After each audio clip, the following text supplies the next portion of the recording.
Hello, my name's Tony Briggs. I'm with Professor Morris's class for 501. We're the Masters in Education. And one of the questions was, what dispositions do you possess that makes you a successful teacher? And one of them is I have a passion for teaching.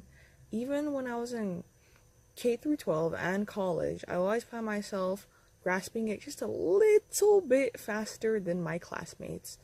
And what would happen would be I would understand it and re-explain it to them in a way where they understood it, whether it be explaining to it with their cartoon show, their favorite soap opera, or having to ask them what their favorite hobby was, so I could really equate it back to them and help them.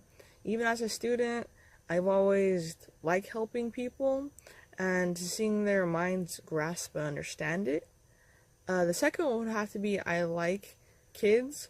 I don't have any kids personally myself, but I do have nephews. Ages, they vary in age. So from 3 to 12, I have 4 nephews.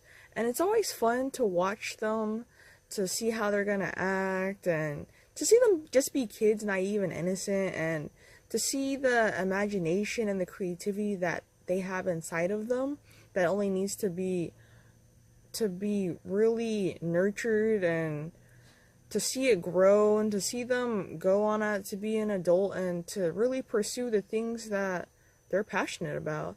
I mean, education is really for students to really help students grasp and grow as people, and to see students and kids, to see them go and on to be bigger, greater things, and to see them grow. I mean, not many of us are aware or cognizant of what we went through as kids, or how we thought as kids, and it's really is beneficial to watch a student just to see how they react to things and how their little brains grasp it.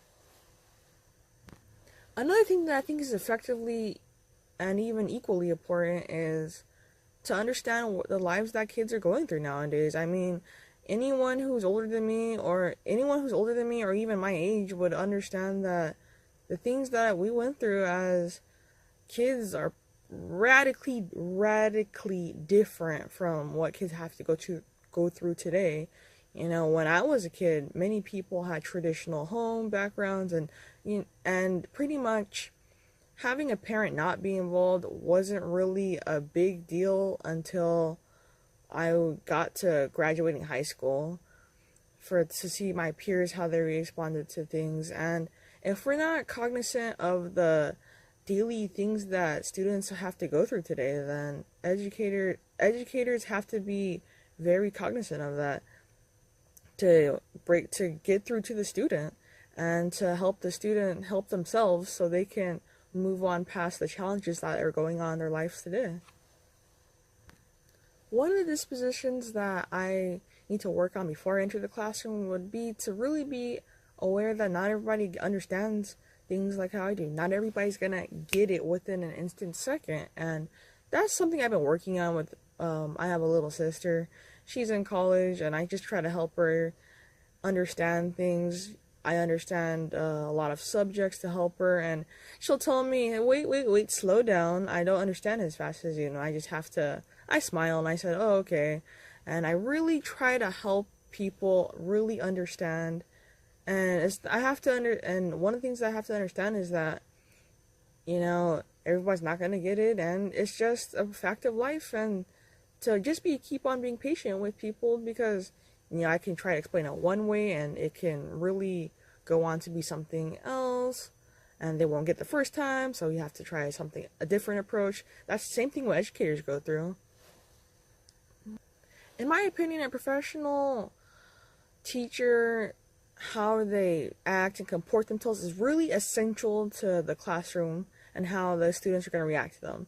If you have a very respectful manner towards yourself and the class as a whole, then your problems are really not going to start.